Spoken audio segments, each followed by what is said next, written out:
Hi, everyone, and welcome to The X, a podcast from inside Silicon Valley about how experience shapes everything, from products to businesses to entire industries. I'm Brian McLean, and I'm here with Demetrius Madrigal. Today, we have a very special guest. John Willenborg is the founder and CEO of Al Vans, an industry leader in adventure van gear, design, and fabrication. If you've ever seen one of those amazing-looking Sprinter vans on the road or out in the wild, it probably was outfitted by John and his team at Al. We're excited to have John with us today, and we hope you enjoy this conversation. Good morning, John. How are you doing? Hey, Brian. Thanks for having us, and or me, I should say. But we're definitely a team, and love the intro. I don't think we ever get over the excitement of seeing our stuff in the wild. It's I think the first time anyone that designs something, builds something, creates something, sees it organically outside of their best friend using it is a really cool moment. Yeah, it's interesting. I am here in the Bay Area, and I know you're in, I believe, Arizona now, but you used to live in the Bay Area, right? In Marin Yes. area, right? I see them all over now. So, I mean, like when I drive my son he does water polo, and I drive him to a water polo practice through different cities and stuff. I'll see them parked on the side of the road. Some people have them in their backyards. Some people use them as daily drivers. They're amazing, first of all, but just the beauty of them, right? Like when I was growing up, like a van was like a minivan, right? Like you didn't do anything with a van, or there was maybe that person on the end of the road that had an old white van that they used to Yeah, put their you ran from the van. Don't get the exactly. popsicle from the guy in the van. So yeah, It, that was it, what I was taught when I was little too. Yeah. yeah, it was like a scary thing, and like this concept, though, John, of an adventure van. Where did that come from? Do you think? Because I started hearing it maybe 10 years ago, and then maybe a little longer than that. Yeah, the Sprinter van phenomenon and the adventure van phenomenon does seem very new. If you do go back to the 70s, though, there was the whole conversion van scene. It was huge for a long time. And, we see photos of these now on Facebook and so on, and some of those nostalgic things where you see they got the airbrushed, some mermaid riding a unicorn over arches and shooting a lightsaber. But those vans were really, really popular, and they kind of had their moment. But I think the major transition for why the Sprinter has become so popular and become such a popular platform is kind of twofold. I would say that it's the physical nature of the van, which I can go into in a second, and then I think it's the changing landscape of how people like to spend their recreation and Yeah. what they like to do with their spare time. It used to be drink whiskey and smoke cigars, which I'm not always opposed to, but now much more common. Instead of just heading to the local bar all day on the weekends to watch football, people go mountain biking, they go hiking, they go kayaking, they go skiing. It's a different way of recreating now than it was maybe 20, 30 years ago. And but getting back to why now, why sprinters, I think that the revelation for me, so I actually got my first Sprinter van in 2010, which is going back 13 years, Okay. and was certainly one of the early adopters. I was a motorcycle racer, Mm. and I thought, what a perfect vehicle for me, because I could have all my stuff in it. I could drive around to all the races, and everyone just thought I was a plumber. So they didn't realize I had all this expensive race stuff inside. And what made me get it over like your standard Ford Econoline van is the ceiling height. And a lot of people don't realize that the beauty of a Sprinter, and I think why it revolutionized the whole industry, is the fact you can walk around in it. I'm Yes. 6 feet. People that are like 6'2", 6'3" can walk around inside of one of those vans standing up. Now, anyone that's tried to get to the back seat of a minivan or the back seat of what they call the kind of the church vans, the Econolines, Yeah. you got to do that kind of hobbit walk where you're all bent over and snaking to the back. So the ability to walk around in the Sprinter, I think, was the game changer for how this whole industry developed. It's interesting. You mentioned something there that really kind of caught my attention, which is you said I didn't want people to know that I had this expensive stuff inside of my van, and I still to this day hear that where people will outfit their vans. And they might leave off some of the design features that we love, right? Just because they do so much stuff in like city areas, Yeah. or maybe they're kind of hiding it, in San Francisco, but they go out, to Marin to mountain bike on the weekends. I'm starting to see a little bit of that. There's almost like two sides to it. One is I'm going to go out and outfit it and make it look as cool as possible, and others I need to hide my stuff because I don't want to get stolen. Yeah, that's kind of the struggle. But, in all honesty, theft, obviously in certain big cities, auto break-ins and theft is a huge problem. And I wouldn't park anything, even an old jalopy in the middle of, Yeah. downtown San Francisco right now, because you got about T minus a minute before a window's open. But as far as the vans go, theft is not a huge problem. I know people Yeah. worry a lot about theft, but break-ins and theft outside of very metropolitan areas is not really a big issue. And honestly, people that want these vans, they want to get out of metropolitan areas. So, Yes, that's the key there. And that's what I was going to ask you about. So like for you personally, when you define the term adventure van, how do you frame it up for like our listeners who are like thinking about these vans and maybe want to get one? yeah, it's pretty interesting because you have kind of the industry's bifurcated in that you've got kind of two worlds, and people see a van and they go, "Oh, van life," and then we like to use the term adventure van, and they're different customers. So van life it can be a sprinter, a high end sprinter that costs hundreds of thousands of dollars, Hmm. or it can be someone who bought a used ambulance that has 500,000 miles on it, and they did the woodwork themselves, and they're 22, and they love patchouli and fabrics, and they're kind of the modern hippie, right? Yeah. So this is a segment. It's a much different segment than the adventure van. It's kind of an entry level segment, and it makes sense, right? Yeah. When you're 20 years old, you don't highly likely, unless you're a trust fund baby, don't have 200 grand sitting around. So Yeah. Yeah. um, building out your own vehicle and going on an adventure when you're young and don't have kids, what a fantastic thing to do.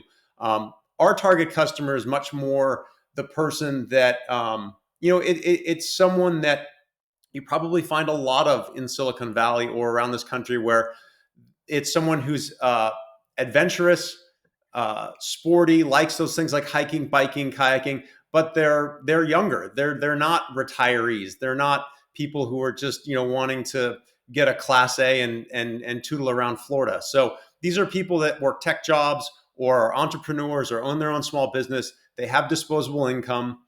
In the 80s, they would have bought some heinous, obnoxious drop top yellow Corvette and Yes. drove around town showing off their wealth. And instead of being flashy, they're like, I'm going to buy a Sprinter van and I'm going to take it into the woods and go mountain bike. And that is how they spend their kind of extraneous capital, as opposed to a Lamborghini. Yeah, and it's really interesting about the culture too, because in Half Moon Bay, which is near where I live, I like to go out and surf over there near the jetty. I'm sure you're familiar. And now it's like completely lined with adventure vans, right? And they're all like different types and stuff like that. But there's no like weird territorialism where people are just like, oh, I can't believe you have a van or you don't have a van. It's like I see people coming out of the water who are really young and maybe don't have the means to get one, and the first thing that they do is they walk over and they're like, can I take a look? And everyone who has one seems to be like, yeah, yeah, yeah. They open it up and it's almost like they kind of do the sales for you. They're They like, come really on do. in, have some fun, check it out. Like they're so welcoming. And being a van person myself, I can make fun of this, but once you own an adventure van, you're like a vegan CrossFitter. Yes. You can't talk about anything else. Yeah. It is, every topic of conversation comes back to vans. And it's because, and this is so ethereal and it's hard to describe, but once you have one, it is so much fun. Oh yeah. And there's a certain segment that it appeals to, right? So I view van people as people that like to be alone together. And Hmm. another way we say that is like, it's like a turtle. So you have people that are total extroverts and they want to go on vacation. It's like my dad is a total extrovert. If we went on vacation, he would go sit at the bar, meet 20 people he's never met before, enjoy talking to them all day.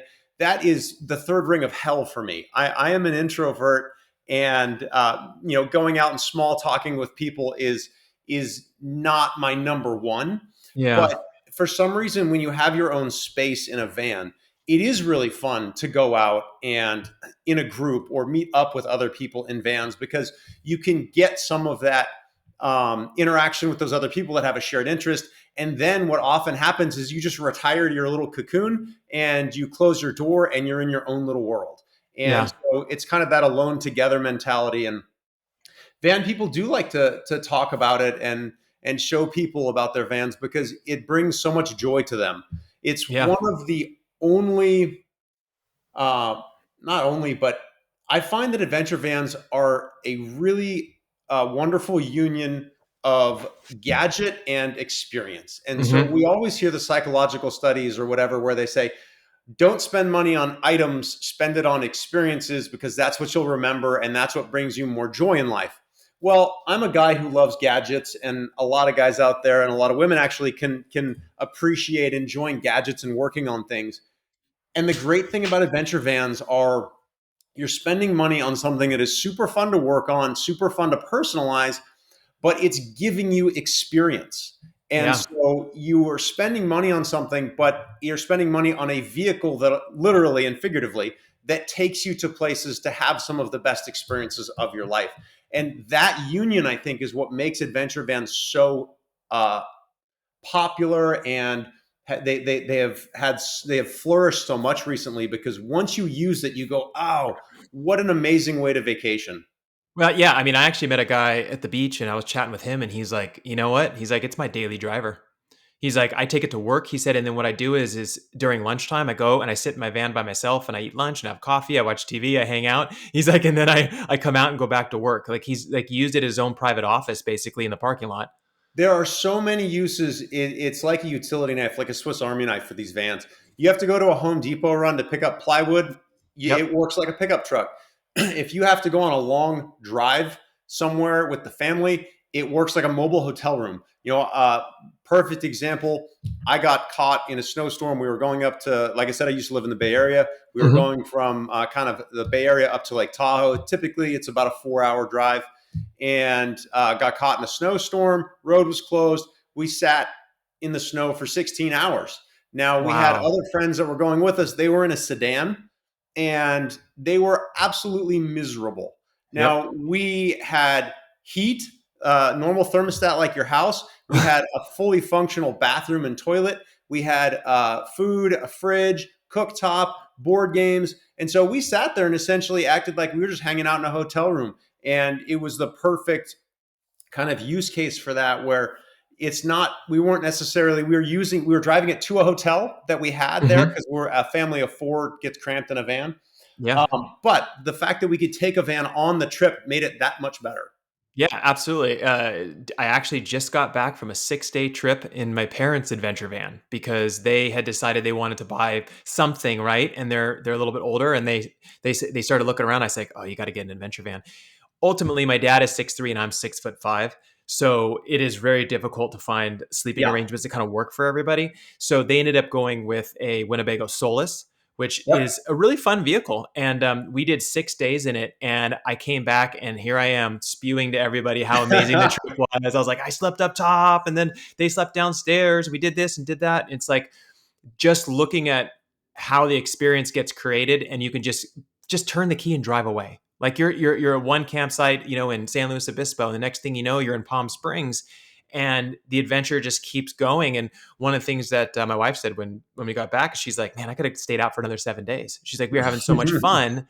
It was like you're just meeting all these cool people, and there's a subculture to it." And I'm curious, like when you first started though, like in 2010, you got your Sprinter and started thinking about it. Did that subculture already exist, or did it kind of build with your business as your business started to get off the ground? What do you mean by when you say subculture? What are you referring to? Like meaning like you're on the road and you're running into people that have vans and Ah, camping at got it. campsites and stuff. Because like let me tell you, like 2004, I don't think I used to go up to like Big Sur and all these places to surf and Yeah. different things like that. I don't think I ever saw one. Yeah, you had more of the dirtbag crew, and I mean that in the best possible Yeah, way, who yeah. would sleep in the back of their Subarus and stuff like that. And you Yep. still get that, but yeah, no, the van culture really didn't take off. I would say until I would say the early adopters were probably 16, 17 is when it kind of started. Not age, but 2016, 2017 is when it kind of started to get some legs. Uh-huh. And when I first bought my van, all the vans on the road were mainly commercial. and I was one of the few people building it out. And I had to use a combination of commercial products and build my own stuff Hmm. because the stuff simply didn't exist. And what's funny is I had no intentions of ever starting a van company. I had another business at the time. I Hmm. was running that business and racing, and got my van and used it for racing, and then built all my own stuff and used it for years.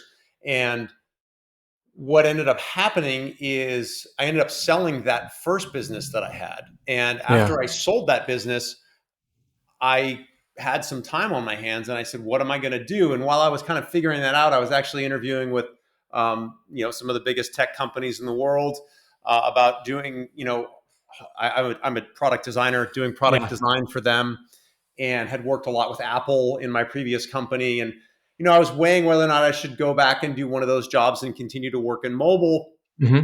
And I really enjoy working on things. So I started designing more and more products for my van. And just for fun, because I enjoyed some of the problems I solved, I would post the stuff on some of these Sprinter forums. They're not as popular anymore. It's kind of I mean, Facebook was around, but it wasn't around in the groups sense that we have now. There's so many I groups on see. Facebook. So people would be like, "Oh, that's cool. Where'd you buy it?" And I said, "Well, I didn't buy it. I made it." And they'd be like, "Oh, great, make me one." And I'm like, "No." And I kept saying no to people. And then I thought to myself, "Well, you're unemployed, technically. Why not say So yes? what the heck are you doing? Get off your lazy bum and do something." So I said, "Okay, I'll make 10 of these, and people email me if you want one." It was tire carriers, and Yeah. and I would say within a couple of hours they were sold out. And so I was like, wow. And then I was like, okay, I'll make 20 of these. And by morning all 20 were sold. And I actually Wow. put a high price on them because I really didn't want to make all these things. And initially, and then they sold out so quickly. I said, wow, there's a massive demand here Hmm. that I was never smart enough to sit down and go, oh, look at the possibilities with the growing van industry, and there could be this and that. It was purely organic. And Yeah. I would say that my timing was very lucky. And I think that successful businesses are a combination of good products or good ideas and good timing. Well, I And was just telling Demetrius that the other day. I said, I was watching a lot of your older videos and stuff like that, and kind of learning a lot about different components. And I thought to myself, like, wow, John really nailed it. Not just on the quality. I mean, the Al quality is like crazy good, but like the timing in which you started, it was like right when everyone was like, yeah, these things are pretty cool. But I want to roll back for a second here because you said your background was in product design. So did you get your education in product design, and do you mean like industrial design or like so fabrication or? Yeah, here's where my journey is really different. And I love to tell this story because I think that people hearing how my journey kind of happened in my life, I think a lot of people can relate to it because there are boxes that we're expected to fit into or paths we're expected to go in life. So, my dad is an electrical engineer, was very successful, early Silicon Valley, MBA from Stanford, all the boxes checked in the Bay Area. And so, being a kid or son of him, I was definitely kind of expected to go on this path, work hard in school, get into a good university, and so on. And I kind of did all those things and went to Berkeley for mechanical engineering. And and this is where my path really deviates. So I was never a school guy. I never liked it. I always liked working. And when I was in high school, in addition to my classes, I also loved fabricating, but I didn't really know how to do it. And my uncle he's actually not technically my uncle, but he's like an uncle once removed or a second cousin or whatever the Yeah. heck it is. But we always called him an uncle growing up. Yeah. And he was a Navy SEAL turned underwater welder. So he would go down and weld the bases of oil rigs when they build these things out in the middle of nowhere. Whoa. And talk about fascinating. If anybody ever wants to interview a deep sea welder, it is an absolutely fascinating uh, job with a life expectancy of 4 years. So Oy. a good job for a Navy SEAL who obviously likes risk. Long story short, I was just enamored with the guy and spent a summer with him where he taught me how to weld and fabricate. And then in future summers for fun, I went and took auto shop classes. So I went and took the ASC certification course to become a professional Ah, mechanic. So I did those things in my spare time because I loved them. And I did the school because I was told I had to do the school. And then on the side, I did welding, fabrication, and automotive because I loved it. So fast forward a little bit, and I'm at Berkeley, and there's a really interesting take on schools and universities from Malcolm Gladwell. And he basically says the worst thing you can do for yourself or your kid is go to the best of the best university if you're any good at something, because you essentially are putting yourself against such good competition that you lose confidence and think maybe this isn't for me. mm, So very quickly at Berkeley, what happened is I realized that mechanical engineering at Berkeley sorts down to some of the best and brightest in the world as far as engineering, and I very quickly felt insecure and like I wasn't going to be able to hack it. And I thought, oh, you know what, John, you thought you'd be an engineer, but you're just too dumb to do this. mm, So why don't you go do something else? And that's essentially what I did. And I stopped. I left the engineering at Berkeley and went into psychology of all things because I found it really interesting to know how the brain works and what motivates people to make purchases and how they view business and those kinds of things. And so the reason I say that is because I ended up going back to engineering and product design the minute I graduated. And it was because that's where my passion was. yeah, And so what Gladwell says is go to a mid-tier college if you want to be an engineer, and you'll graduate magna cum laude and you'll be one of the top engineers in the country. And I think I'm a pretty darn good engineer, but I gave up on it because I was so nervous that I wouldn't be able to hack it. And yeah, so there's a situation where um, sending your student to, if they want to be med or a lawyer, sending them to Yale Law or Harvard Medical School may not be the best thing, because you might have, and these are just, I have no idea how many people are in Harvard Medical School, but let's say there's 500. Well, the 500th student at Harvard Med is a really, really good doctor and someone who's really smart, but they feel like the dumbest person on campus, and they yeah, might give up on being a doctor because everyone else around them is better at it than them, and so they feel like an absolute moron. So I tell that story because if you're chasing your passion in life, just because you may compare yourself to someone next to you who had a better SAT score, who might be faster at this or that, doesn't mean you're not good at what you do. And I've worked with, in my previous company, we worked with engineers from Zeiss, engineers from Apple, engineers from Google. These are the best engineers in the world. And I was absolutely able to solve problems with them in new and unique ways that they hadn't thought of. yeah. So they're good engineers. I solve problems in different ways. So it works out. So anyway, that's a long rambling story, but I guess the purpose of it is that you don't have to have the boxes checked like society says you do, Yep. to be good at what you do and to be successful at what you do. And anyway, so that's my spiel. No, no, that is fascinating, and I love that because when I hear that story, I think of a couple things. I think here's all the components that made Al where it is today. The learning how to weld from a former Navy SEAL, to getting some foundational engineering education, to probably picking up some from your dad, right? Because he's Yep. also, an electrical engineer, to having a passion, learning how to fabricate, learning how to design things. Like it's almost like all those things had to come together to put you where you are today. And And, you and, just and had to be aware of it. I could not agree with that more. And one of the things that people don't realize is that most problems in the world, I shouldn't say problems, most, and when I say problems, it sounds like it's like a world problem. I mean, like most, whether it's product problems, design problems, engineering problems, most problems have been attacked and solved in a unique and reliable way. And I think the best way to be successful in product design is to be a generalist and to Interesting. go deep. And I say generalist, but go deep in lots of different areas. So I don't mean deep, like pick one and go really deep in it. I mean go hard into lots of different passions. If you enjoy running, learn about running shoes. If you enjoy watching or racing like I did, there's lots of things that I've borrowed from racing and brought those into different products that I used or that I designed in the past.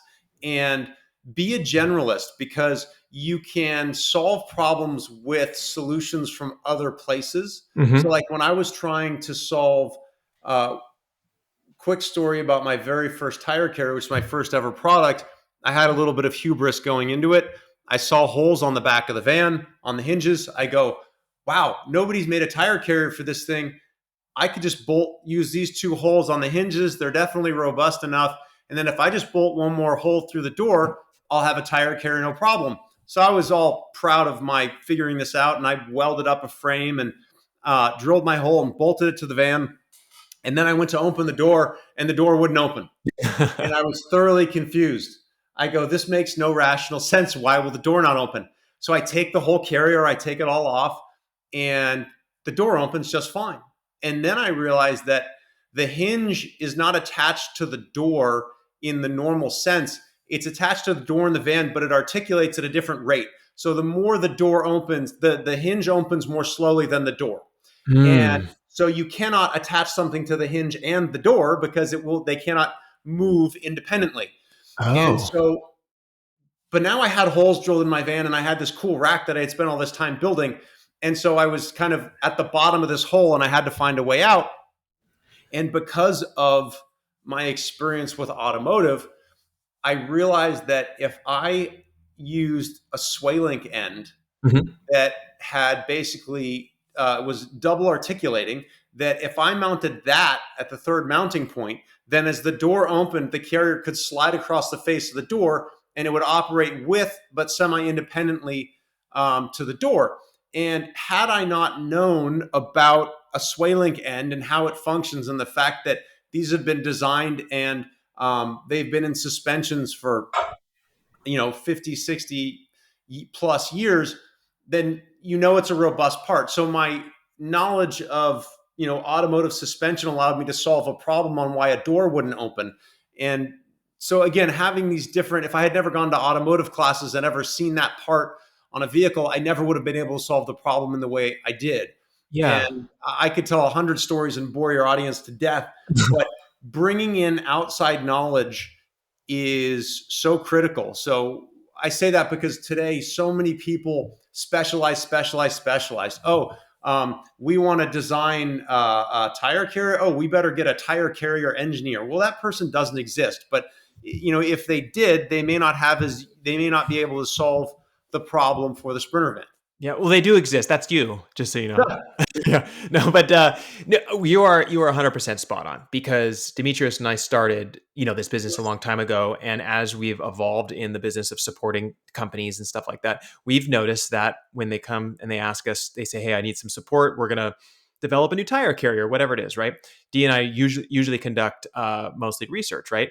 And we started noticing around 2000, I don't know, maybe 10ish or something like that. They would say, well, how much experience do you have with payments? Or how much do you Yeah, have with tire carriers? Or it started getting more and more specialized. Now, thankfully, we've worked on so much stuff that we have a lot to pull from. But the reality is that him and I look at each other and we're like, you don't, to be a great researcher, to be a great designer, you don't need to have the exact experience. A matter of fact, if you don't have it, you might bring a new perspective when you look at it. So you exactly. might look at something and go like, oh, have you ever thought about doing X, Y, or Z, right? And so I like that you're bringing that into your company. And I've noticed that because I watched a lot of the videos that you have where you had interviewed some of the people that work for your company, and they would say, hey, I didn't come from this industry, but I was super passionate, but I have experience in this other area. And John gave me a chance, or whatever it is. And I was like, that's awesome. Like, that's a great way of doing it. But I am super curious about something. So you start selling these carriers and people start buying them. There is a big leap. You know this because you've started multiple companies. There is a big leap from I have this first product to now I'm going to have a brand and a whole brand language and like all the different things that you kind of do in order to build the company itself. What was the thing that really made you realize, okay, I can start this process? And did it require funding to do it? Yeah. So starting the process, what I learned very, very quickly, and I have some low hanging fruit advice that I can give people, and it's free advice, so take it for what it's worth. But um, when it came to starting this, what I realized was there was definitely a market demand that was easily identified. So sometimes we solve problems and there may not be a market demand for it. So if Yeah. you're going to start a company, you may have a really elegant, fantastic, brilliant solution, but there's also got to be a demand for that solution. And then I noticed in the landscape of companies that I had tried to work with on my own van that there were a lot of great people, but they were people that were right place, right time. They weren't particularly savvy entrepreneurs or even wanting to grow. So imagine you happen to work on a couple of vans, and then all of a sudden you get known for working on vans, and more people take their vans to you, and you're just a little auto shop, and all of a sudden you're making really good money, way more than you would at a normal auto shop, and so you become a van business. Well, that doesn't mean that that person is willing to invest a ton of capital to have product on shelf and expand from one location to four. I mean, Yep. there's plenty of suppliers that we've had that I've talked to, and I've said, hey, you have a 16-week lead time on this widget that we need to build these other things that we make. Can you scale, please? Can you scale up? And sometimes the answers are like, well, yeah, but I don't really like hiring and I don't want to, I'm already at the max capacity for my building and blah, blah, Mm. blah. So very quickly, I realized that there's a ton of opportunity here. And there's a lot of people that have no desire of building a brand and a business and owning this space. Hmm. So immediately I said, okay, I've kind of stumbled upon an area where if I execute on the pillars of what I think make a successful business, Hmm. I think we could get out in front and have a really good market share here. And that was a combination of again my background, but also learning from previous business. So one of the things that my dad taught me, and it was really revolutionary at the time. So rewind to when he started his companies, I want to say in the 70s and so on. He was really, really early with customer service. And he had a computer supply catalog, one of the first called InMac. Okay. And when he started it, he was huge on, he was like the original Amazon in the sense of same day shipping.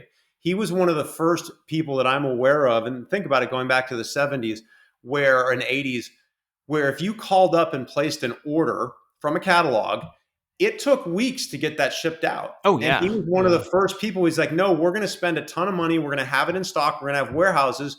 And if they call before 2 p.m., it will ship the same day. And you go back into the early 80s, that was revolutionary Mhm. to not only have someone always there to answer the phone, but to ship it same day. And so he really drove home with me how important customer service was and how important it was to have stock and control your own destiny. So what I decided was I'm going to have a brand, I'm going to make it unique and memorable. So the first thing I did was find a name that was unique, had a good iconography, and was easily spelled, and I could get the URL. So check that out. One of And the then hardest things to do, getting a name and getting a URL. It's true. yes. So check that off the list. And then I said, okay, what is it about this company that's going to allow me to be successful? And I said, what I'm going to do is first and foremost, I got to have the best product in the industry. And I love product design. So that was easy for me because I enjoy that. So I enjoyed um, refining the daylights out of the product till I felt like it was the best. And then I will say that I learned a lot from my previous company. And bear with me while I know I'm being very verbose, but bear with me while I tell this story because I think it will um, help other entrepreneurs or other designers and people that want to start their own company. And it's the GoPro story. And I've told the story before. You have Nick Woodman, founder and owner of GoPro, very successful. Everybody knows what a GoPro camera is. I mean, I think the guy's a billionaire by now. Yeah. And then there was another camera out that many people probably don't remember as well, certainly not the younger crowd, called Contour. Both were started in the Bay Area. I'm not sure exactly who was first, but I believe Contour may have actually been before GoPro. But we're talking within months. These products were basically two entrepreneurs came to the same idea similarly within the same few months. I think they were both Bay Area people. I think Woodman had his first GoPro at Sears Point, which again is right up there in Northern California. And what at Contour, and of course I'm now blanking. Mark Barros, I believe, is the guy's name who owned Contour.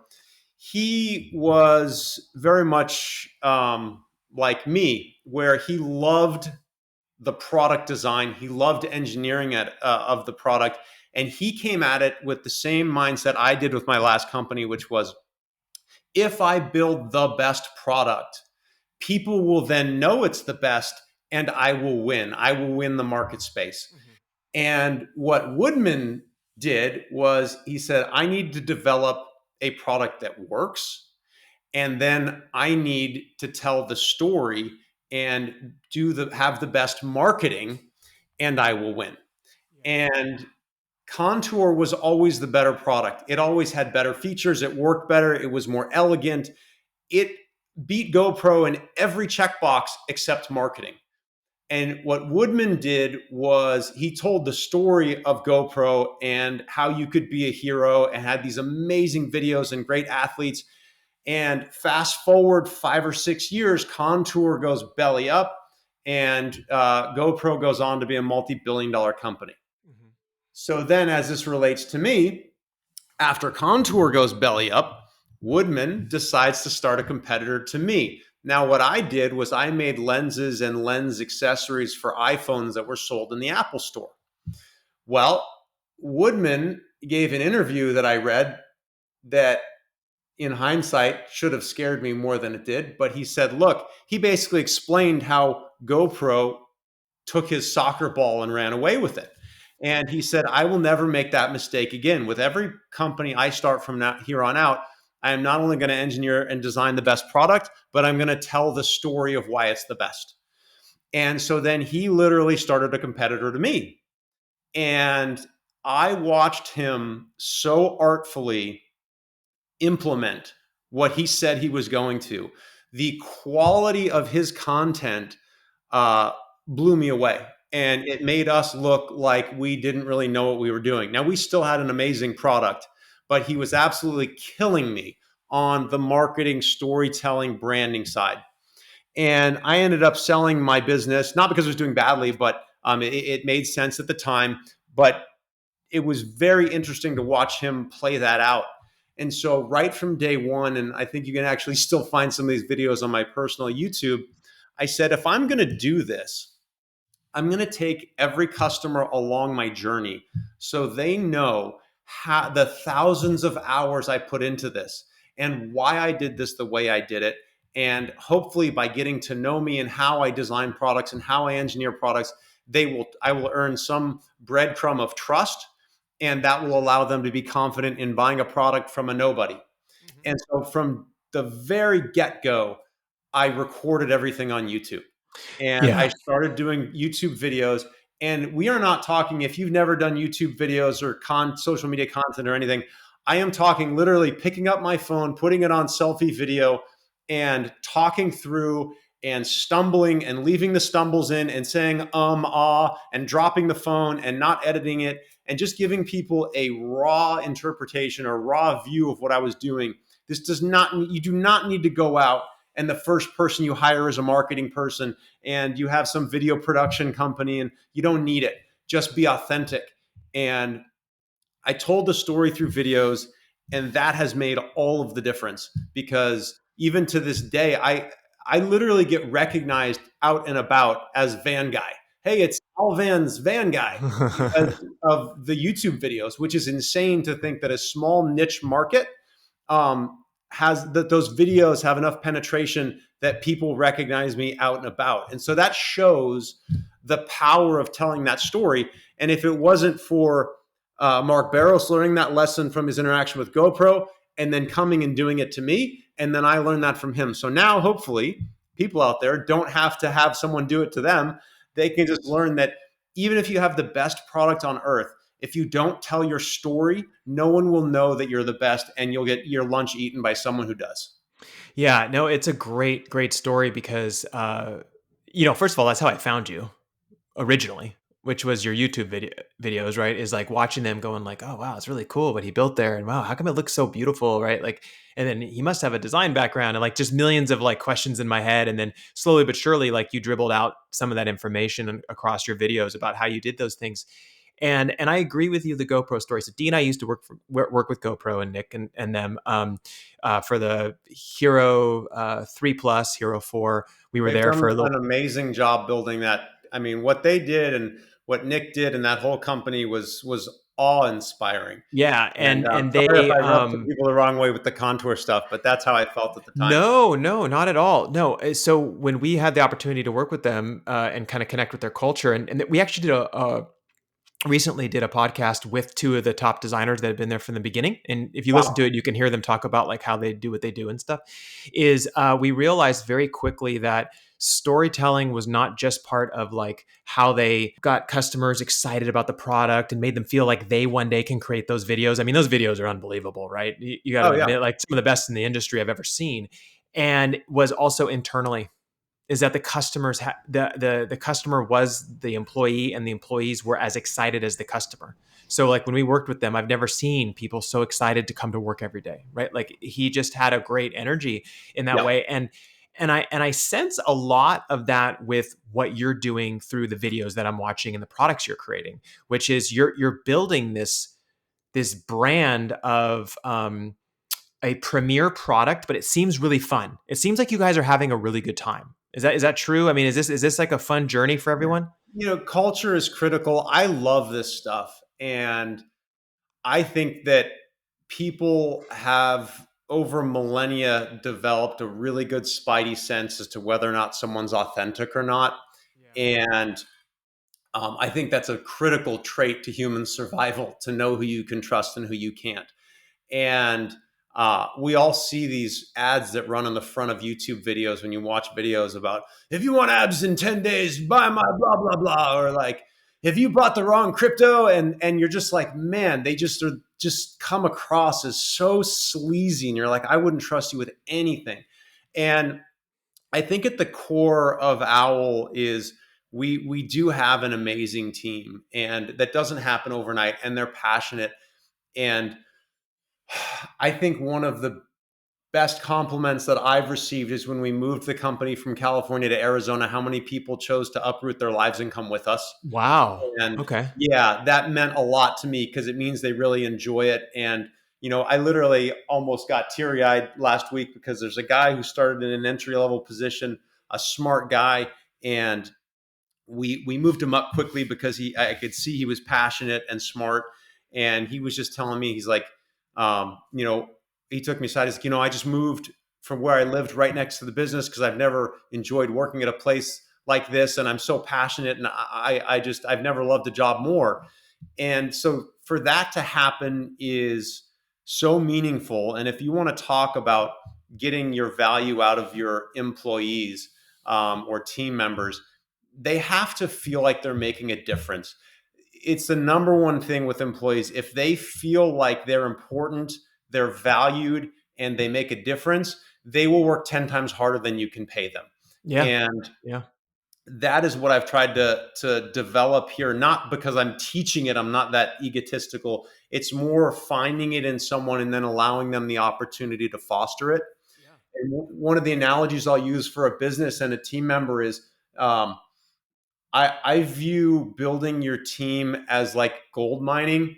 When you take a gold pan and you see them on Discovery Channel, these gold miner shows, they scoop a big bucket of basically crap, right? It's Yeah. dirt and cow poop and muddy water and a little bit of gold. And then you shake it around, and some of the muddy crap falls out, and then you swirl it some more, and some more crap falls out. And so what happens is you hire 3 people and you keep 2.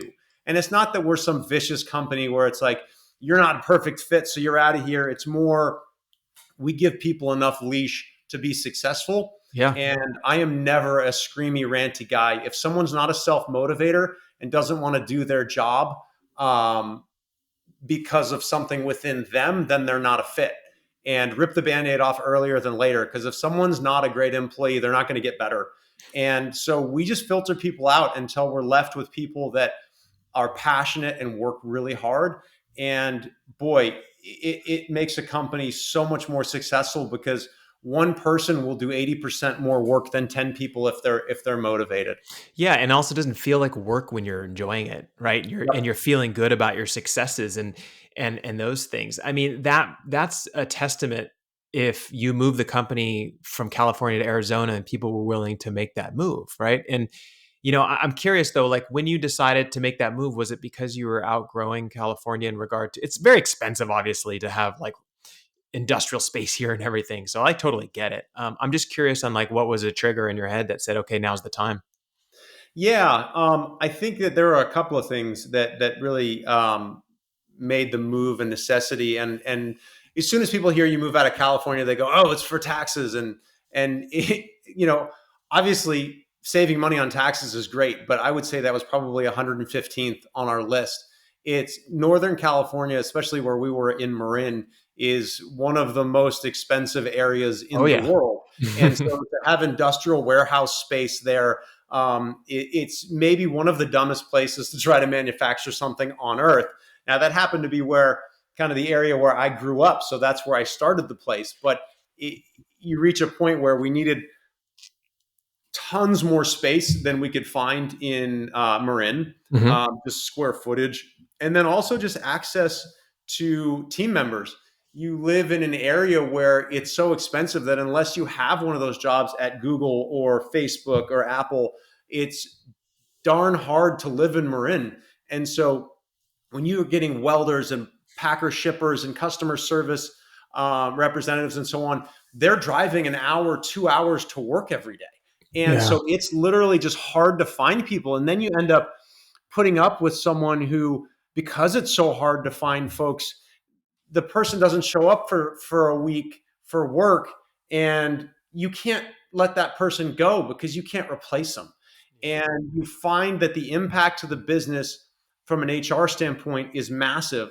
And then I think something that a lot of people have not experienced if they haven't owned a business is just how bad the legal litigious situation has gotten with employees now. Oh yeah. It's almost 50% of employees that are let go litigate or threaten litigation to the point where you settle with them. And it's insane. I mean, you have folks that come in and then don't show up to work for 2 weeks. You take them back and you have them sign forms that it's like, hey, if you don't show up to work again, that's the end of the line. You're terminated. And then they don't show up to work for another week and you let them go. And then you get a lawsuit and you're like, I'm getting a lawsuit because you didn't show up to work. And they're like, oh, you told me I had unlimited vacation time. And it's like, you're a production welder. How do you have unlimited vacation time when you work on a production line? Anyway, and then California 100% of the time sides with the employee. And so as a business owner, and even worse, it's one thing to have that, and you can buy insurance as a business owner, but after you are in business for 3 years and the number of I would almost call them professional scammers that roam around California and they know employment law and they never actually want to work. They just want to get hired and then they know exactly how to scam the system. What happens is it starts to affect that culture that we talked about. It's not just the monetary impact to the business, but it's that I've got, Joe or Ashley or whomever showing up to work every day, busting their butt. And then they see someone else show up on their first day. They're typing and they go, literally, no joke, like a bad commercial from the 80s. Oh, my back. I hurt my back doing email. And they do a Fosbury flop onto the floor. And you're like, what is going on here? And so then that person sees that person getting full pay for 3 years while they're working hard, and it starts to affect the culture. And so I hate to talk about the negatives, but there is some real stuff that started to become a problem. And so we wanted to get into a place where we had space, we could be closer to our suppliers, and we could hire team members that really wanted to work here. And the great thing about being in Arizona is we had some folks that have been amazing. And then we have the people that show up and then they don't show up to work for a few days And we're like, hey, sounds like it wasn't a fit. Best of luck in your next position. And that's the end of it, as it should Yeah. be. Yeah. And then we go on with our business, and that person can go find another job, and we all go on with our day. But so there were a lot of reasons we left, but it's hard to leave California. I mean, California is California for so many reasons. It's gorgeous. The weather's great. The people are great. So there's so many wonderful aspects of California that I miss deeply. But from a business standpoint, life is way easier here in Arizona. Yeah, and that makes a lot of sense. I mean, when you're growing a business, building a business, especially one where you got hardware, you're fabricating things, designing things and stuff like that. All the things you described are basically distractions from trying to get Yes. that done or off the ground. And I'm curious, did you build the business like by yourself, or do you have a partner or anything, or was this just you? I mean, it's a lot of overhead. I mean, Dee and I know we own a business as well. It's a lot of overhead when you're building hardware. Like, we brought a couple products to market that were hardware, and we worked with partners on them, and it's like, oh my gosh, it is a lot of work. It's Challenge. incredibly expensive, and it's incredibly hard to grow a hardware business versus a software business, Hmm. because each individual widget costs you something, as opposed to software where the cost is all in the development and each person you get is essentially Correct. 100% profit. Yep. So from the ground up, as far as building and funding the business, it did self-fund, which is very rare for a hardware Woohoo! business. Wow. Um, yes, and it doesn't mean there weren't some upfront costs. So everyone has advantages and disadvantages. And so I had some runway from selling my last company where I could afford to not work for a period of time. I was by no means in a position where I could retire, Yeah. but if I worked for a year or 2 years without much of a salary or no salary at all, that was possible. And Yeah. so right there, that is a hurdle that can be tough for some folks. And I sympathize with that, because it's really hard to not be able to work for a year and pay your bills. Now, that said, my lifestyle had to get pretty lean, Yeah. because, and I met with my wife and said, hey, look, I think there's something to this, but it's going to be way different from me getting a job at Google and Yeah. making what I make there. So instead of money in, it's going to be hemorrhaging money out. So, but I really think we have something here. Can we do this? And so we got pretty lean from a spend standpoint. Yeah. And then I think I give so there's a co-owner of Owl who invested early on. His name is Jeff. Mhm. We played sports together at Berkeley and have remained friends ever since. And he saw what I was doing and he liked the space, and he said, let me invest. And I said, no, I don't need it. And he goes, come on, I like this. I want to be a part of it. And I was like, yeah, but I don't need your money. Like I'm at the time I was making I was doing everything. It was a one-man band. And I said, but I'm selling enough carriers. And at that point already, the run rate was such that if I did everything myself, I was going to make an income that was fine to support my family. Mhm. So I was at that point, I was like, okay, the really scary part of starting a business is kind of over, Yeah. as far as it was going to be able to fund that. But he wouldn't leave me alone. And to his testament, it ended up being a very good investment. But he said, look, I want to buy in. And I said, I have no idea what the business is worth. So I sat down and penciled some stuff out. And I said, okay, at that time, I think I valued the business at about $300,000. Mhm. And I said, I'll sell you, a portion for X amount of dollars. And so he goes, okay, done. But I didn't need the money. And so you end up in this awkward situation where it was nice to have someone. Now, I'll also say he knew how to do CAD, and I'm not a CAD person. Mhm. I'm a very hands-on person. So I joke that my CAD is cardboard aided design, because I make stuff out of cardboard, Yeah. and he does it on the actual computer. So he had some value add, which is why I ended up taking the money. But really what happened, and the reason that ended up being a total blessing for the company, as much crap as I give him about that being the best investment of his life, uh, was that I had that money sitting around that I didn't need. And so what I did was I put 100% of that into marketing. And Nice. so I was able to self-fund the business on the sales of the product. And I said, look, if I really want to put literally my money where my mouth is, uh, and do this thing about telling the story and marketing and building a brand, then I need to spend this money on marketing. And that's what I did. And the cool thing for us is that that was back before when Apple and Facebook and Google could track anything.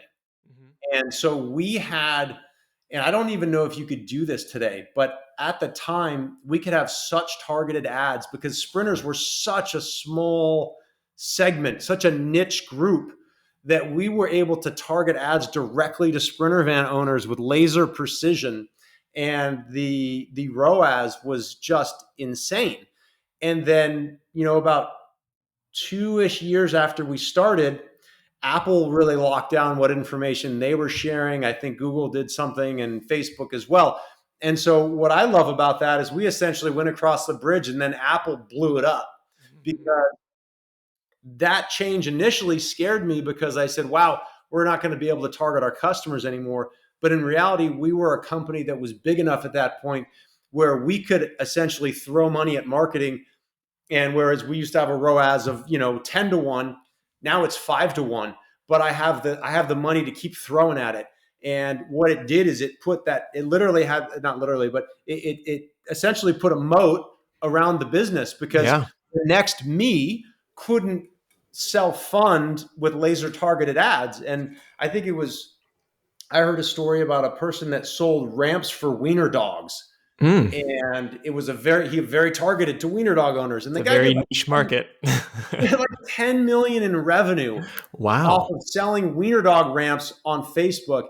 And then when they changed it and locked down people's information, he no longer could tell if you had a wiener dog or any dog, and he had to market to dogs in general. I think his revenue fell to like 2 million bucks. And Wow. so you see how that laser precision marketing being gone makes it much harder for people to start businesses that are in niches. Which, other advice to anyone out there: start a business in a niche, because being too broad is a disaster. Own one customer and do everything right in that customer and expand later. Yeah. But yeah, so that's kind of how we self-funded with that targeted advertising from that investment that he made, that I didn't need the money for. And arguably, if he hadn't invested, I would not have certainly spent that amount of money on marketing. Yeah. And that, I think, made all the difference in the world. Do you find that with your business now, the majority of it is word of mouth? Because people know your brand and they know the sprinters, and then you do a search and you guys come up, it's like, I think there's a few things. I think we benefit a lot from the fact that our stuff is on the outside of vans. yeah. So Oh, okay. it's physically on the outside. It's like a rolling billboard. We get all these influencers like, if you give me $15,000 of stuff, I'll drive around in my van and show it off. And I'm like, I have people driving around in their vans every day showing off my stuff. So no. Yeah. So we get lucky in that sense, in that clothing brands, I think, benefit from that as well. If there's like if you become a new hot jacket, or you see the Aviator Nation that everyone's wearing Mhm. right now, I haven't seen a kid under 15 that doesn't have Aviator Nation head Yep. to toe. They see those stripes, they see that logo, it's advertising. So for us, being on the outside of the van really, really helps. I think the other way that people find us as well, I think word of mouth is critical, and that's why you have good customer service. But it goes back to those YouTube videos. And I think that, going back to talking about how people can sniff out people who aren't genuine and so on, one of the things I've said to the customer support staff here, and I say to everyone in the business, is we are in the van business, not the selling parts business. And I want to be an information resource to customers coming into this field. So if a customer calls in and wants to talk to you for an hour about what van to buy, you talk to them. I will never get mad at you for talking to that customer. We don't sell vans. We're never going to sell vans. So that customer is not buying anything from us today. They may never buy anything from us. But I said, I want Owl to be a resource of information and a trusted source. And if we ever put any information out there that is biased, say it's biased. In a lot of my videos, you'll say, hey, I think this is the best. Obviously, I'm biased. We sell it, but here's why I think it's the best.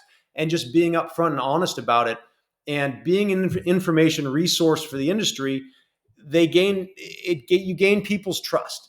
And so but I make a lot of videos on stuff that has nothing to do with stuff we sell, and so wanting to be that entry point where goes from seeing a van on the street, oh, that's really cool, then they Google adventure van or sprinter adventure van, and our videos pop up, and the first thing I'm doing is talking about like the different lengths of vans, or how vans, what are the first things you should worry about, etc.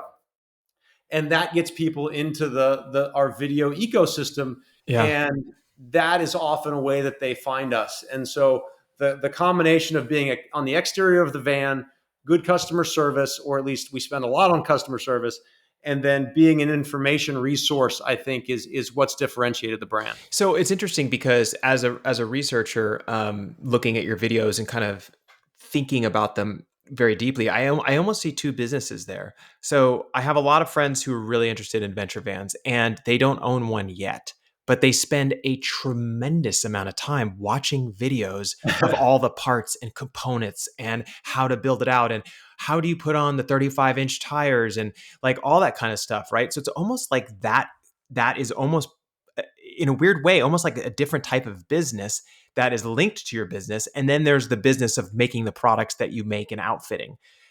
One of the things I was telling Demetrius, because he was asking, he said, well, how do you, and I'm curious how you think about this. Somebody goes and they buy a Sprinter van, and then they kind of go to your website, and then they'll look on there and it'll say, okay, I click on Sprinter, and then you have kind of all these different options.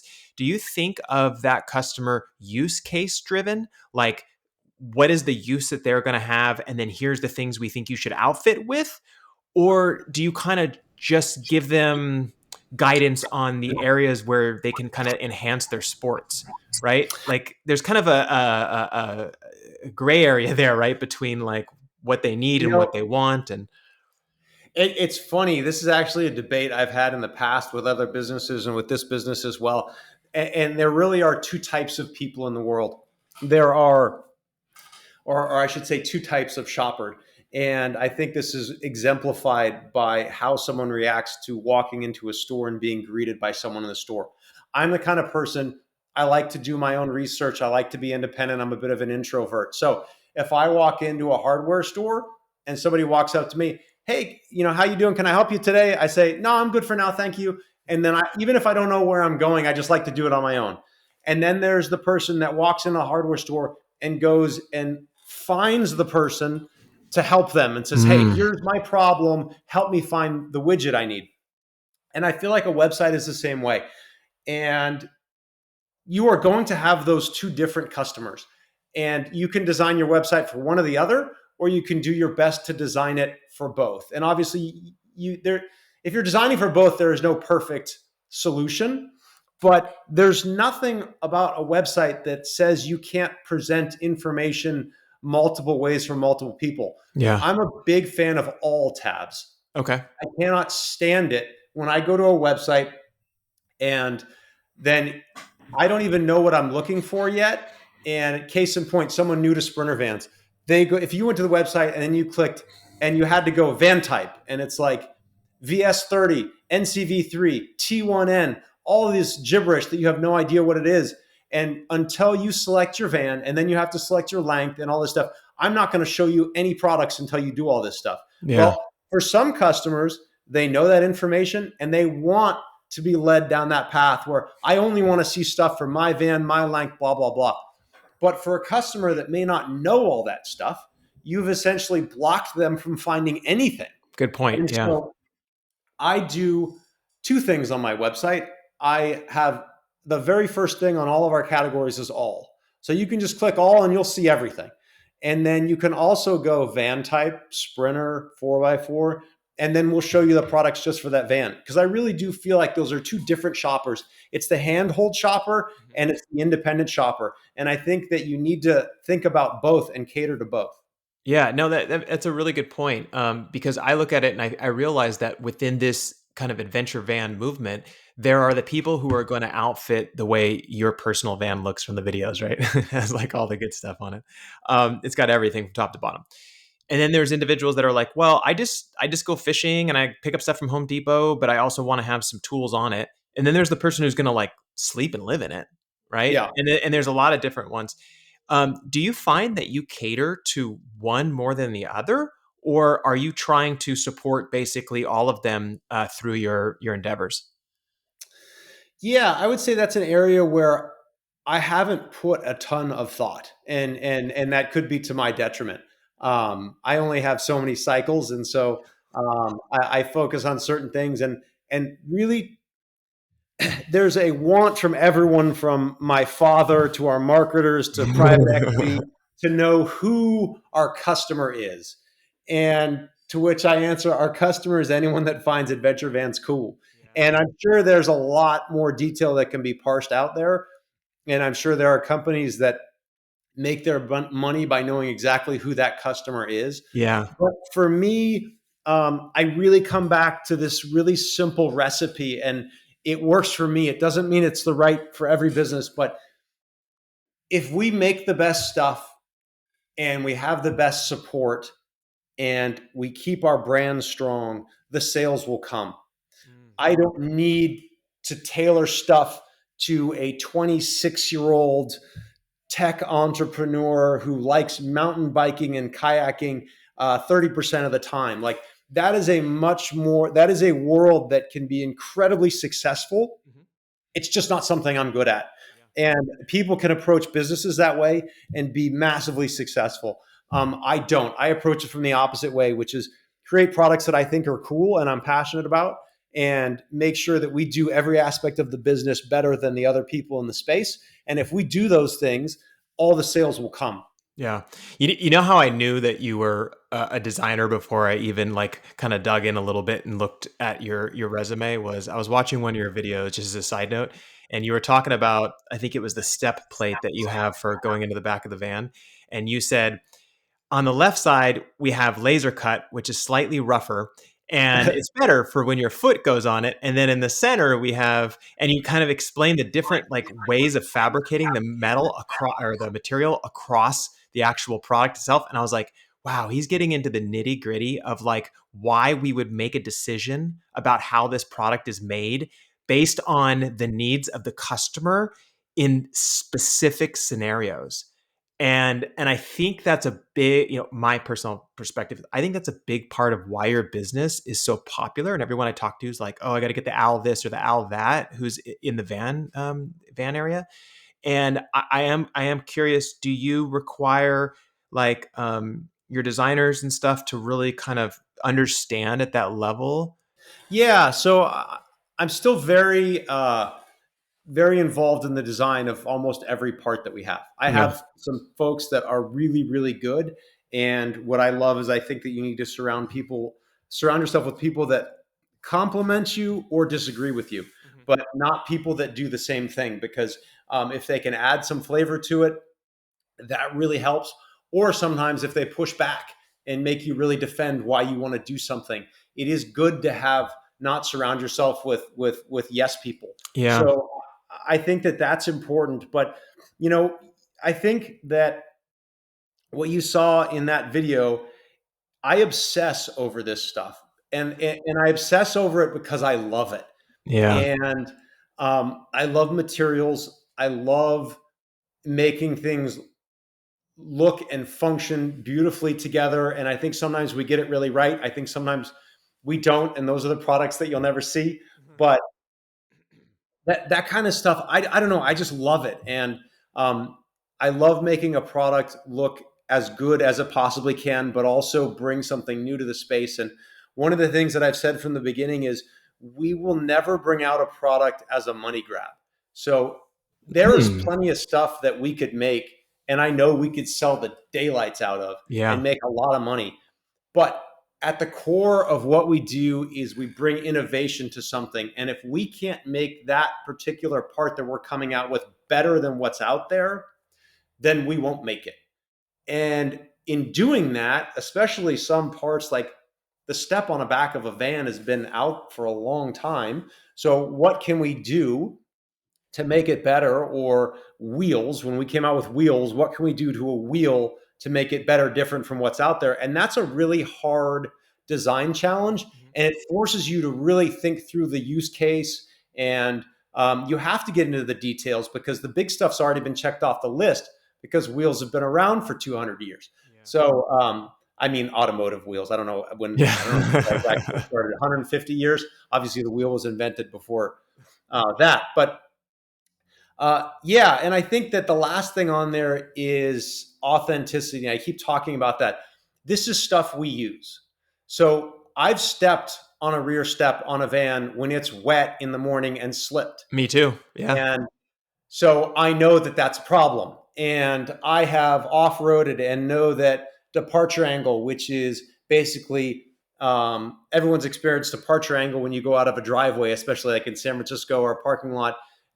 It's the back of your vehicle. If you've got a big hitch out the back carrying bikes and you bottom out on exiting a driveway and it scrapes, that's your departure angle.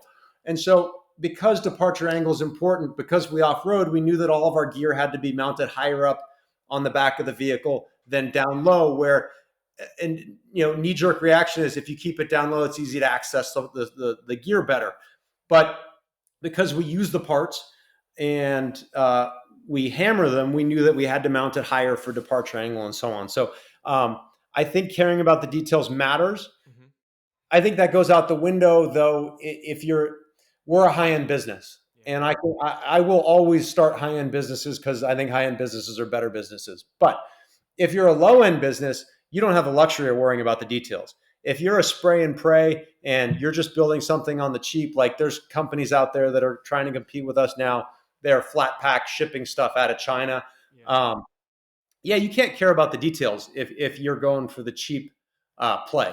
But for us, I always tell the folks, I said I would rather sell fewer of something Mhm. and have it be the best, and try to make enough money to stay in business doing that than to not spend the time working on it and sell them for less.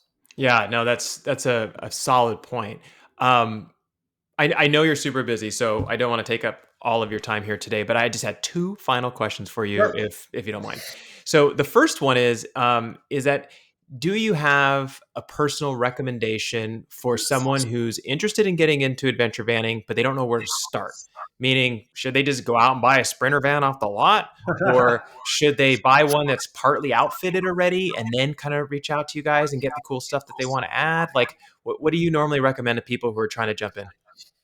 You know, it's a question we get a lot. Where do I start? And you are drinking from a fire hose with all this information. And I think one of the problems with an industry that is maturing is there's always kind of an accordion effect, which is it starts out with a few companies, gains popularity, and now it multiplies like locusts. There's a thousand companies, and then the industry can't sustain those thousand companies, and it accordions back, and then you have a more mature industry with fewer companies that own more market share.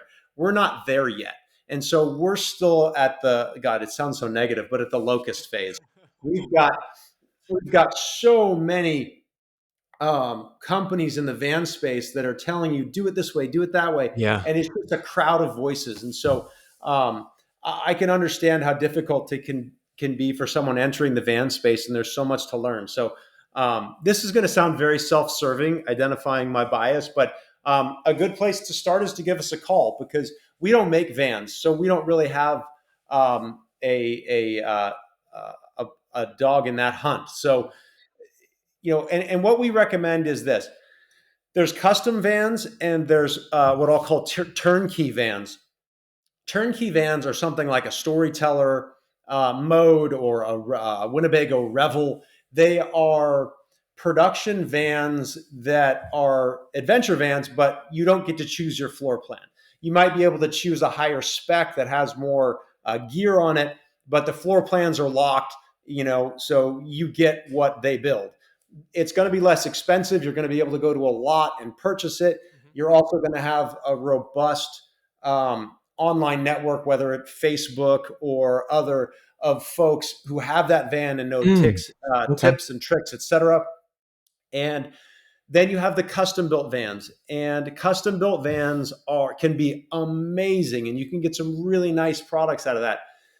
But it's a completely different ballgame, and most people think they know what they want, and they don't really know what they want till later in the game. So a Yeah. good example of that is like air conditioning. Everybody thinks they need air conditioning in a van. Well, the fact of the matter is, most places you take these vans, unless you live in like the South where it's super humid, at night it gets cold. You really don't need AC. And so these people that buy a van, when they build their second van, they don't bother putting an AC on it.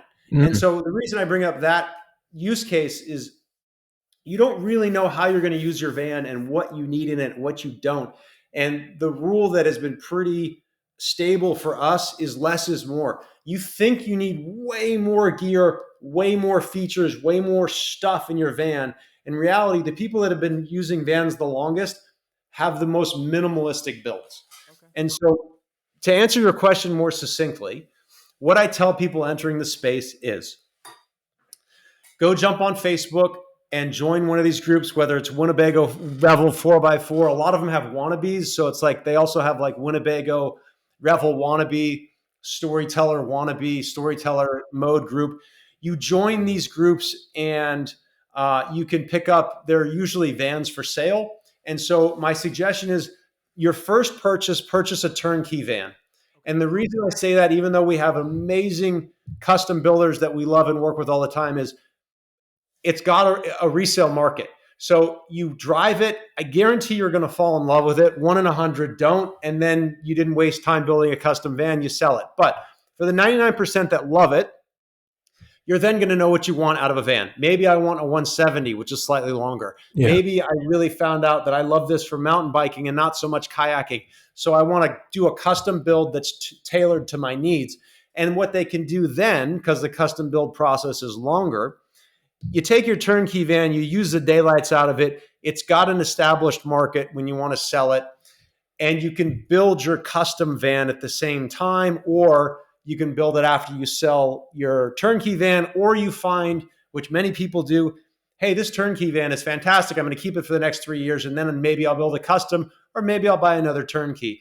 But I always tell people to start with a turnkey for those reasons, because you don't want to have to sell a custom van. I mean, you can, but there is not going to be an established price. It's going to be harder. People are not going to know, was the workmanship behind the walls as good as you say it is, et cetera. So That's a good if you point. Yeah. I if never you thought buy about a that. custom van and spend a lot of money building it out and find out, oh man, I put too many beds in here. I can't get my dirt bike in here. And I found that I use this a lot more for dirt biking than I thought I would. Well, now you're going to sell your custom van with a lot of beds. And now you're selling it. You need to find you to buy it. And Mhm. that's a lot harder. That is a really, really good point. I never thought about that because I do see that people have like for example, yeah, like I said before, my parents bought the Winnebago Solus and they absolutely love it. They're on the community, they talk to the community, you can ask questions, like all that kind of stuff. And then when someone does want to sell one, you know what you're getting. You could just look at the manual and figure it out. Yep. And that's kind of a great entryway. And then as we've been using it, I'm just kind of like, oh, you know, it'd be cool to have this or to have that. That's a really good point. I appreciate that. That really clarifies a lot. And I think people will appreciate that description. And my very last question for you is, where can we expect Alvans to go in the next 3 to 5 years? Are you looking to expand across the country, or are you kind of keeping things tight to the west, or like what are we looking at? We have a couple different aspects of our business, and we'll never move away from, as long as I own the business, never move away from what my passion is, which is um, using these vans and building products for these vans. And by these vans, we're going to expand past Sprinter. We already do some transit stuff, and we'll be expanding as we go. But that's going to be the core of who we are as a business. We also have what's called Owl Off Road, which is our installation centers, and it's something that um, I won't.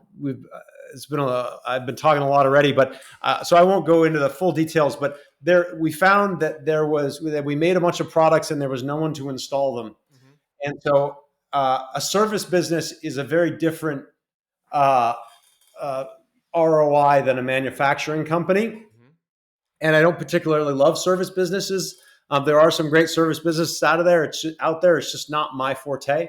And but we realized very quickly that we had to have a way for this stuff to get installed correctly and to kind of be that interface with the customers. So that was really where Jeff, my partner, stepped in and started this branch of the company, which is Owl Off-Road. Currently, we have 4 locations, mostly on the west, and we're going to continue to expand those. They've done quite well for us, and we're going to continue to expand those around the country. Adventure vans really are kind of Colorado West is about 80% of the market. Oh, okay. Um, it's definitely starting to happen on the East, but in the people that I've talked to in the East, there are some more complexities. There's more regulation with where you can go and camp and so on. So you also it's more urban in the East. It was settled first. So you have a lot more cities and a lot less giant swaths of BLM land, et cetera. So we will continue to expand our off-road centers over the next few years.